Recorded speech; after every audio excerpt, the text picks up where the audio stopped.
Hello and welcome to the Modesta Mahiga 360 Leadership Podcast. I am your host, Modesta Mahiga, and it is my great privilege and honor to introduce our guest, Ambassador Fatima Kyari Mohammed, the permanent observer of the African Union to the United Nations, as she shares her experience leading Africa's global interests. In addition to her representational functions, her mandate includes developing and maintaining constructive and productive institutional relationships between the African Union and United Nations institutions, supporting and coordinating the activities of the African Group at the United Nations, as well as ensuring the effective monitoring, implementation, and promotion of African Union decisions within the African Group in multilateral negotiations. Prior to her appointment, she was a senior advisor to the ECOWAS Commission. Her career spans more than 2 decades with a focus on peace, security, socio-economic development, regional integration, organizational development, and project management in the public and private sectors. She's also the founder of the Like Minds Project, a nonprofit, nonpartisan organization working with vulnerable communities in Nigeria. The organization works with displaced communities from Northeast Nigeria, particularly in the area of women and youth empowerment and support to orphans and vulnerable children. Her academic background is in peace, security, development, and conflict transformation from the University of Innsbruck in Austria, sustainable economic development from the United Nations University of Peace in Costa Rica, and an MBA in business communication from the European University in Switzerland. She also holds a BA in environmental design from the Ahmadu Bello University, Zaria, Nigeria. In addition to English, she speaks fluent French, Hausa, and Kanuri, and has a basic knowledge of Arabic and Spanish. In her spare time, she enjoys painting, photography, traveling, and learning about different countries and cultures, and engaging in community development activities. She has also authored several publications on peace, security, and socio-economic development. Ambassador Mohammed, welcome to the Modesta Mahiga 360 Leadership Podcast. Thank you for having me, Modesta. It's a pleasure to be here. Oh, you're most welcome. Ambassador, representing the interests of over 50 plus different sovereign states under the African Union at the United Nations, which itself represents the diverse and often conflicting interests of the states and territories of the rest of the globe, is no small feat. What would you say are the core qualities required of a high-level global leader seeking the cooperation and collaboration of other high-level leaders? Well, thank you for that question. It's a great one. As you said, it is no small feat, but really it requires a lot of patience, a lot of listening. That is a fundamental part of the work that we do. As a leader, supporting and coordinating so many member states with different positions on so many different global and continental and sub-regional issues, you also have to, as much as possible, understand the issues, have a balanced understanding, ensure that there is transparency in everything that you do, and you also have to remain neutral. Where we do have common African positions, especially positions that are decided at the level of Addis Ababa, our headquarters, where you have representation of all the African Union member states. We here in New York try to ensure that a position that is agreed on a particular issue is effectively transmitted through our member states to the global platform here at the UN. Oh my goodness.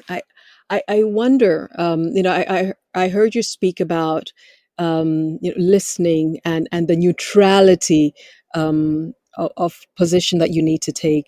Ambassador, do you feel the level of leadership standards and scrutiny is levied all that much greater on you as a woman leader who's representing the mission?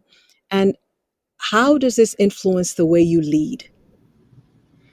Well, thank you for that question. I think, I truly believe actually that all women leaders express a higher level of scrutiny and different standards. This is applied to women across the board compared to their male counterparts. And I think generally speaking, we have to deal with a number of issues, right? Gender stereotypes and the unconscious bias that exists, especially for women of color.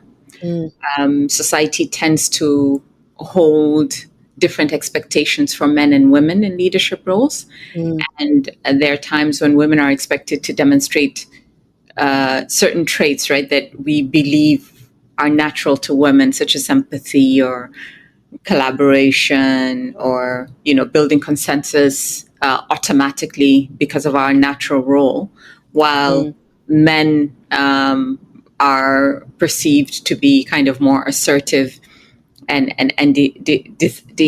decisive, right? And you can even be a bit brute, as we say in French. I'm not even sure if that's an English word, but when women don't fall into those gendered quote unquote expectations, very often we face criticism and we're considered to be difficult or treated as complicated women. It's not seen necessarily as a leadership trait. And then in terms of biases, especially for us as women of color, very often you encounter people, even the most educated people in the most exposed circumstances that you can think of, they hold certain unconscious biases that kind of affects their perceptions of women in leadership roles, right? And this could come from the environment that they grew up in, what they consumed in terms of their education. And unfortunately, these biases very often also influence how they perceive us, how decisions in hiring are made, despite maybe some sort of affirmative action in terms of recruiting, even in terms of evaluating performance, for example. People don't necessarily do it consciously. Some are conscious, but for some, it's very unconscious. And this can affect, opportunities for development, for advancement within an institution. It can create a number of barriers for women to overcome. So I think you are absolutely right. Standards are not the same, and the kind of double standards that we have to deal with, the kind of scrutiny we have to deal with, and scrutiny is not just within an institution. Sometimes it's within the wider public arena, right? So attention in the media, for example, if you're in the public space, both in terms of praise and criticism, sometimes that scrutiny is amplified when it is a woman leader. And maybe the last thing I can say on this is also in terms of social expectations, right? I think I touched upon that in the beginning, but very often as women, we have to balance our professional responsibilities vis-a-vis our personal responsibilities as mothers, as wives, partners, and this can create additional stress and scrutiny. Especially in terms of expectations, but also in terms of how we also deliver. So, all in all, there's a lot that we have to deal with as women. But I think despite these challenges, women and women leaders in particular have been able to demonstrate that they're exceptionally resilient. In terms of competence, in terms of effectiveness in their roles. And sometimes you have to kind of overlook the stereotypes, right? And ensure that you're focused on your objectives. You have to find ways of scaling barriers. You have to ensure that whatever biases are thrown in your face or are subliminal, you have to be able to overcome that in your mind, and that way be more successful in terms of achieving your goals, either professionally or even personally. This is a tall order, Ambassador Mohammed. Character and competence and even excellence aside, we often experience as women leaders that somehow seems not to be enough. Like there's a layer of understanding and successfully being able to navigate organizational politics and political bureaucracies.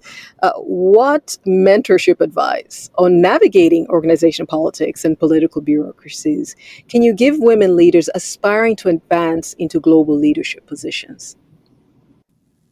Well, thank you for that question. It's a tough one because I think advice is something that you sometimes have to adapt to your own specific situation. But let me say this.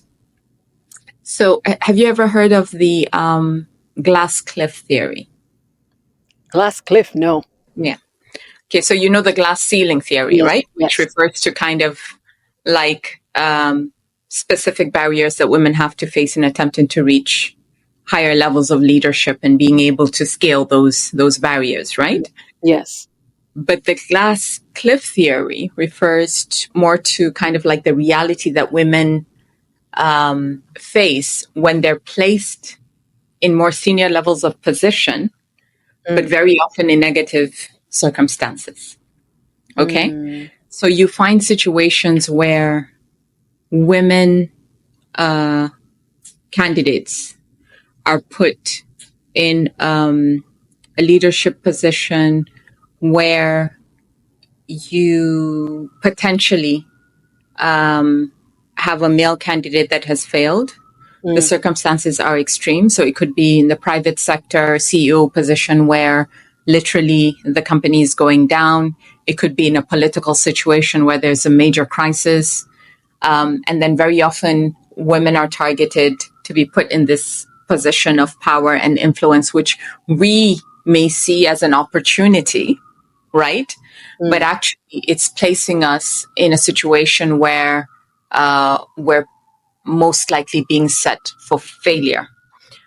So one advice I would give women, and especially women that are aspiring in their career, is to be very careful when they're taking up such positions. Because it may seem like a career boost, but they may be setting themselves up for failure. So it's always very important to kind of review the situation very carefully, look at the plus and minuses of being there, you know, kind of do a 360 going to your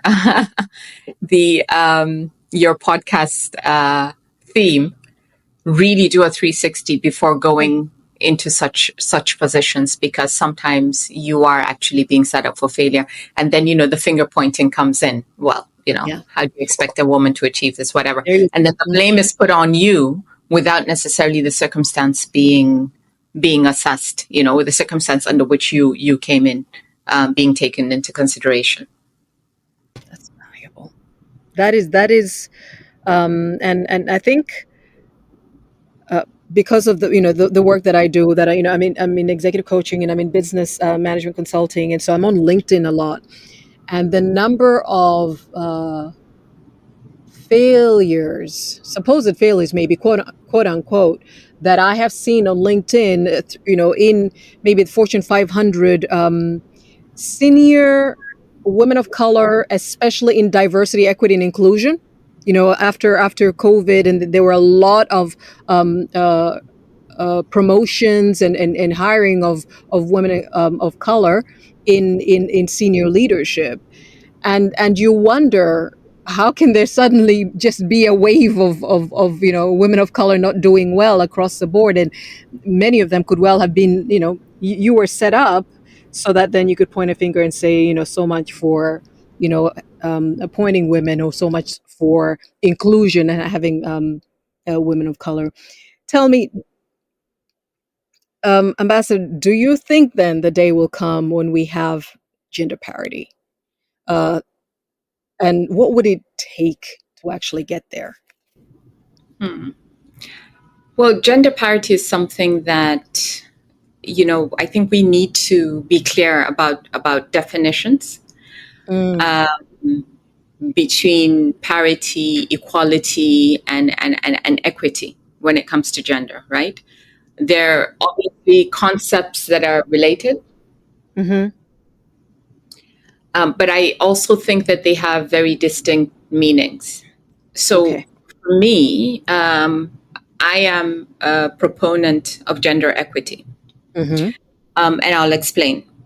Okay. When it comes to equity, we're focused more on ensuring fairness, right?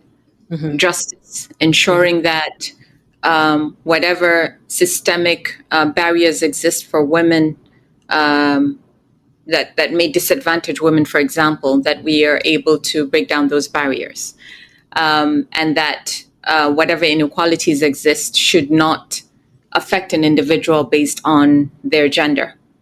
So if it's access to resources, there should be a balance. If it's opportunities, it should be equal opportunities. When it comes to certain privileges, for example, that our male counterparts may have, or in some cases, it could even be a race issue. Mm. There should be a certain level of equity where it's about your qualities as an individual, as a leader, Mm. and focusing on that. But equity also, which is the part I like the most, recognizes certain factors, right, such as social factors that could create disparities, Mm. even historical factors for us as people of color. When we talk about certain policies that are affirmative, it's not necessarily about just putting someone there because they're of a particular race or color. It's Mm. also being able to provide those opportunities for people to be able to strive, right? So access to education, access to certain opportunities in terms of self-development, right? Mm. There should be access for everyone, and that's the only way that we can advance and promote more inclusive societies. The idea of equality is just as important, but it's more than just numerical representation, right? Right. It's about fair treatment and equal rights and so on, and fighting the discriminatory norms that I talked about earlier. Mm. But I think with equality, it's more about recognizing that men and women have different needs and experiences, but should have equal rights and opportunities to access resources regardless of their gender. Mm. Okay, so there are times when people talk about equality without taking consideration of equity in a particular circumstance. And then when it comes to parity, yes, it does talk about representation, but also I think when you talk about parity, it's almost as if you're kind of aiming for a 50-50 balance. Mm. And I don't necessarily, I'm not saying I'm against it. I'm just trying to explain why I'm more for equity Yeah. or talk more about equity than the other two. A 50-50 balance may not necessarily be what we need, right? Yeah. What we need is to have competent people within an institution, people that are able to lead. I don't want to have women leaders that could potentially be role models for younger women who don't necessarily have the capacity to be in a place, and they're there just because we want the numbers to be Yeah. equal. Yeah. We I don't think the majority of us as women want to be men or want to be the same as men. I think Mm. traditionally, many of us want to maintain our natural traditional roles as women, but also have a fair opportunity to be able to access opportunities when we make choices to go down a particular route. And I think that's where equity comes in. So for me, really, it's really about being able to promote ecosystems that allow us to have inclusive societies. This is so powerful, Ambassador, because this requires a greater investment. It requires, greater research and bringing more stakeholders and even issues that would otherwise not have represented at the table for us to effect this. We say in lay speak, put your money where your mouth is, right? It's not just the numbers. The numbers then could could be ticking boxes, but not really making meaningful, sustainable change and transformation and access. Right. Um, and listening to you speak, Ambassador, I have worked with you, and I know that you're a champion of women empowerment, and you have actually championed numerous programs that equip women leaders from the grassroots to global, boardrooms and positions. Why is this agenda dear to you? The actual making an effort to create spaces for equity to thrive. No, it is personal, and it's personal for a number of reasons, right? Mm, First is, as a career woman and somebody who has experienced and is still experiencing what it means to navigate through this jungle of leadership. mm, I know what it has taken for me to get here, and I know what it takes for me to stay here and to continue to strive for greater leadership positions. yeah. And so I feel it's a responsibility, basically, to the same way that I have stood on shoulders of those that have come before me, that Mm, I need to also make my shoulders available to others that are coming after me. And this is something that I try to encourage across the board when it comes to women's leadership. And leadership doesn't necessarily mean global leadership, right? It could be a yeah. leadership within a community. It could even mean within your family. It's more Mm, about taking responsibility, and there's always a lot that we can learn from those who have already gone through it. So for us as Africans, for example, the mm, wisdom of elders is something that mm, we cherish, and we mm, encourage our young ones to spend time with elders, because wisdom is not something that you can learn. You can only experience it and then share it with those that are coming up behind you. And I think that is something that is important, and I hold very dearly. It's very much a part of the way I grew up, and mm, the way I see leadership. Just being able to share my own experiences, and also uh, give advice where I can. Sometimes even when it's not requested, but mm.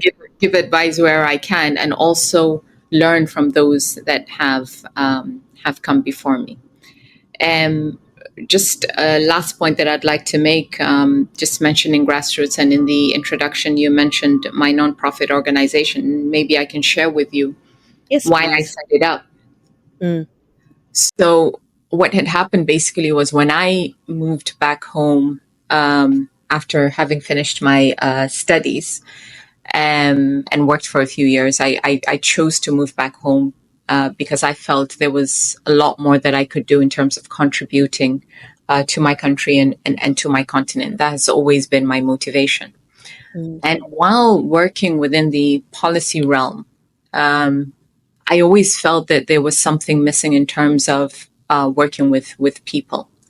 And I got a few friends together, and we started discussions around just community activities, what we can do to give back.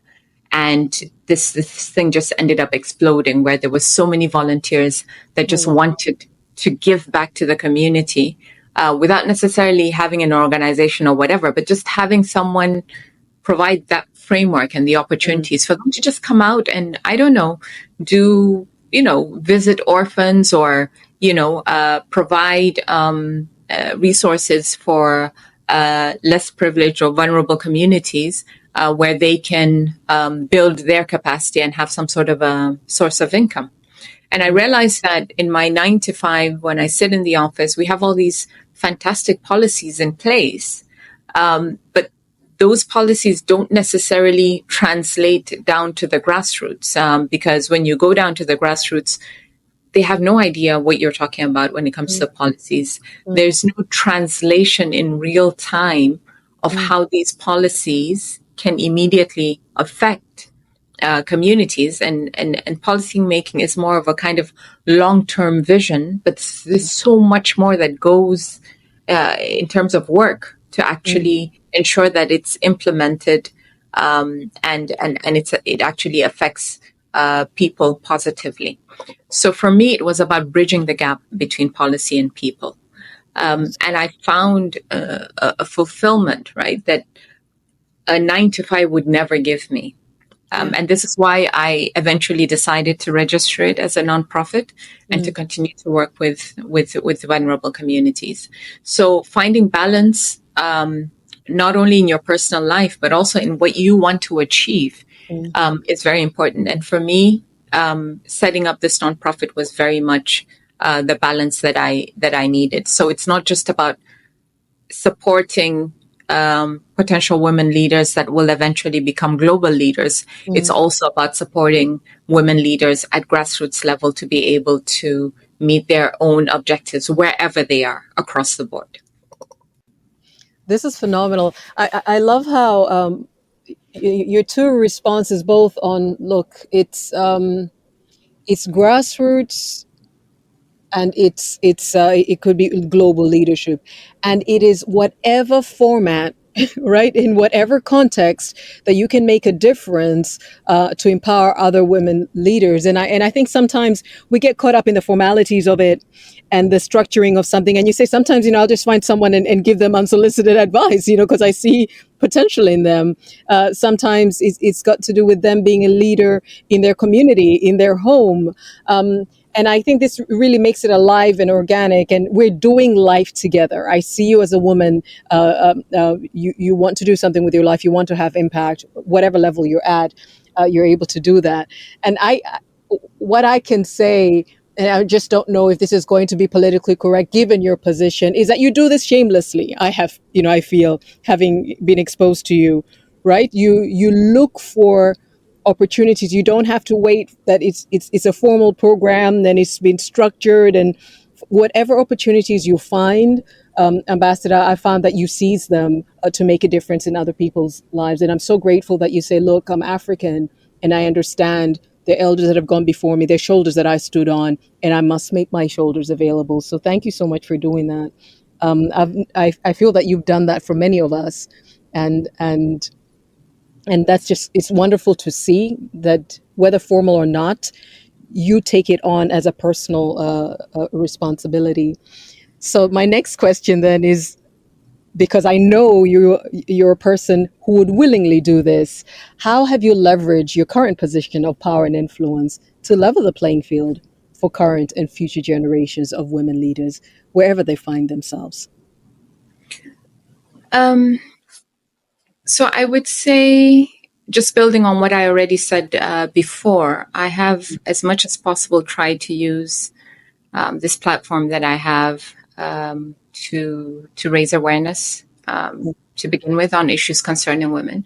By raising issues concerning women, and especially African women, those that strive to be leaders within their communities or within whatever space they occupy, are conscious of those issues. And for me, young women, and especially African young women or women of color, I think have a huge potential in terms of doing this awareness raising, because I think it is fundamental for us as people of color and as Africans as well, to change the narrative about Africa as a continent, but also as women of color and how we are perceived. And I alluded to this issue of unconscious bias earlier.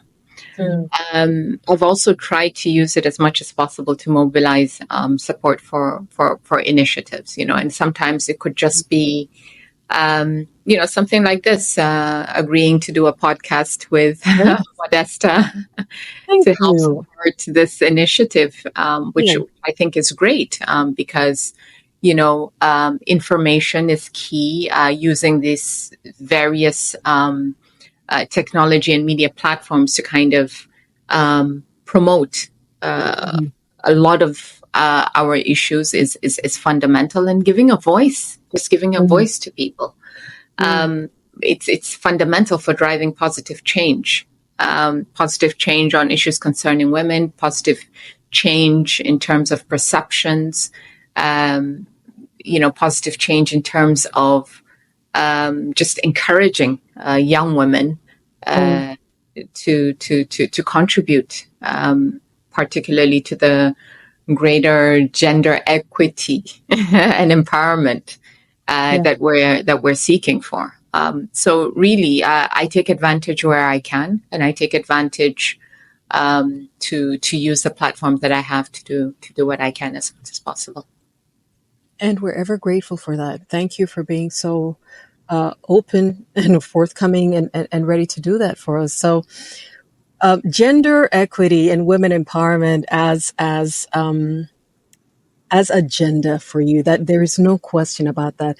I wonder, as you reflect on the legacy you will leave, what are the top 3 priority areas you want to impact the most? That's a tough one because there's so many. But I think one is just being a role model, right? So being the best version of myself and ensuring that I can be a powerful role model for girls, young women,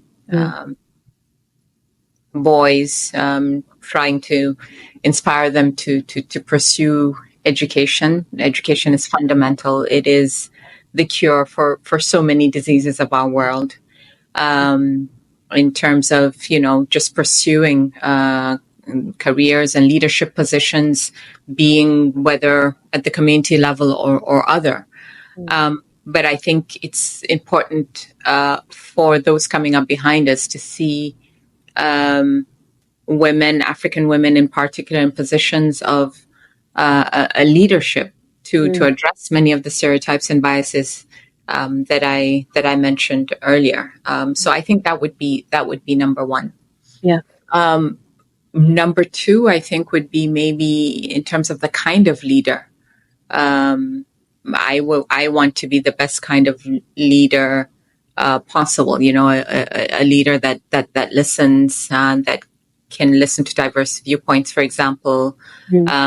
Ensure that we learn from other people's experiences. So just because you're in a leadership position does not mean that you necessarily lead, or it's your opinion that's always listened to, but that you are able to learn from others and build a good team around you. So that is definitely something that I think it's very important. It's important for me.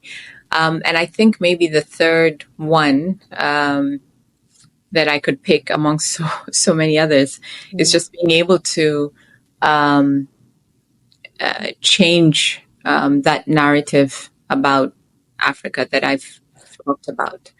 And that's definitely something that I think we generally, as Africans in leadership positions, have to keep at the front, not at the back of our minds, right? Ensuring that we project our continent and our people in the best positive light. Not everything about Africa is negative. There's so much happening, especially with young people, and I just don't feel that the world knows. They keep saying Africa is the future, and for me, Africa is the now, really. Right? Yeah, absolutely. Absolutely. I agree. And I think we really do feel that, that we don't, we may be individuals and that are pursuing careers or whatever it is that we're doing, but there is something in every African. And I feel that especially when now, you're moving into the international space to represent the continent well and to cast, the most positive light you can on the continent. I would like, as you said, to be a representation of the continent in such a way that you can say, look at Fatima, that is Africa. Look at Modesta, that is Africa. That is an African leader, or that is an African woman. I feel that very strongly as well. Ambassador, I really just have one open question, an invitation. If there's anything else you would like to share with members of our 360 leadership community, on leadership, on character, on representing Africa, maybe. Mm-hmm. Yeah, there's so much, but I think maybe in terms of the importance of making an impact, no matter how small it is, we all have a responsibility. We have a responsibility to ensure that we educate people about who we are as Africans, about our continent, about our countries, ensuring that we make an impact in terms of positive perspectives, and contributing, especially in a positive manner, to this global village of ours. There's so many challenges that we're faced with, both globally and within the continent, and sometimes within our subregions. And just when you think things are getting better, something else happens. I think right now the world is in a very challenging place. And even here at the United Nations, I think we're faced with a number of challenges, given the global reality of many of the crises happening around the world, be it inter or interstate conflict, be it the issues of climate change, which we've seen having devastating effects on many communities, especially on the continent, given that we contribute very little towards this scourge, but are impacted probably the most. And the issues of inequality, right? Inequality within, the divide between the haves and the have-nots within the continent, but also inequality within the broader global economic context, and the just injustice that we encounter when it comes to many of these global institutions, because sometimes it even feels like they're set up against us. And therefore, I think it's important for us to also look inwards and ensure that we are strengthening our own institutions within countries, within subregions, within the continent.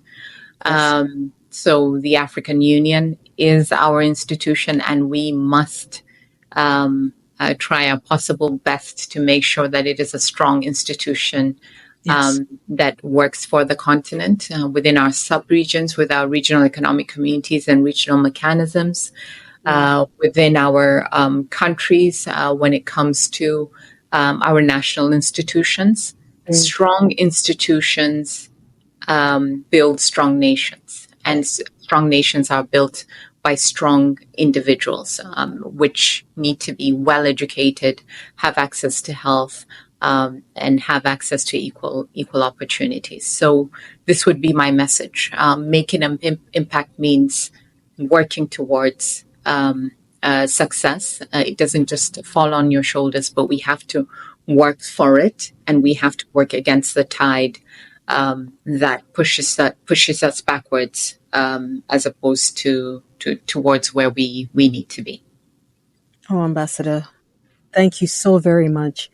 Ambassador Fatima Kyari Mohammed, for making time to share of your work, of your heart, and your leadership, and the difference that you would like to make as a global African leader, as the permanent observer of the African Union to the United Nations, and as a woman.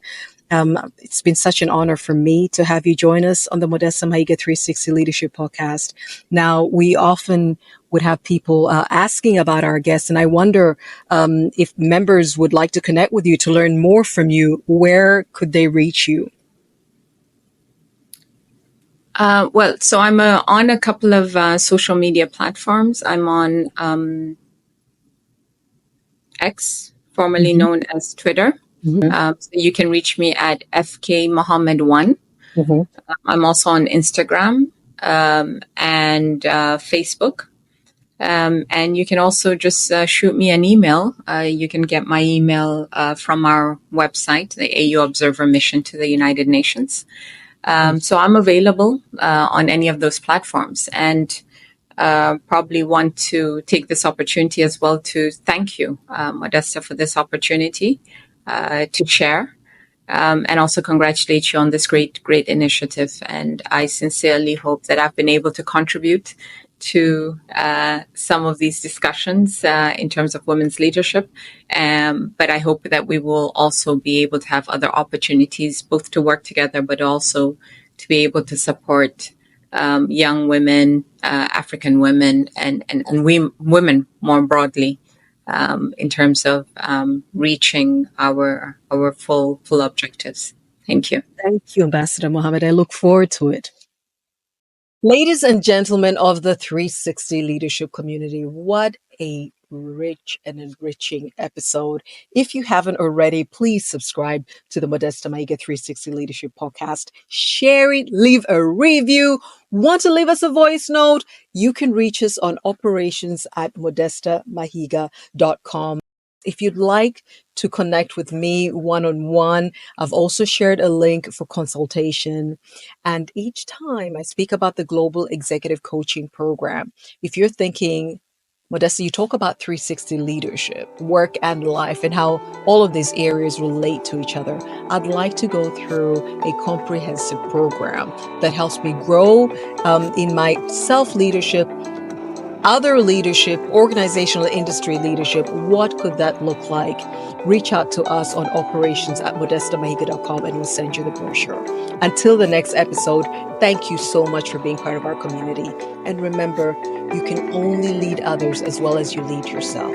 So start with you and other things will fall in place. Thank you.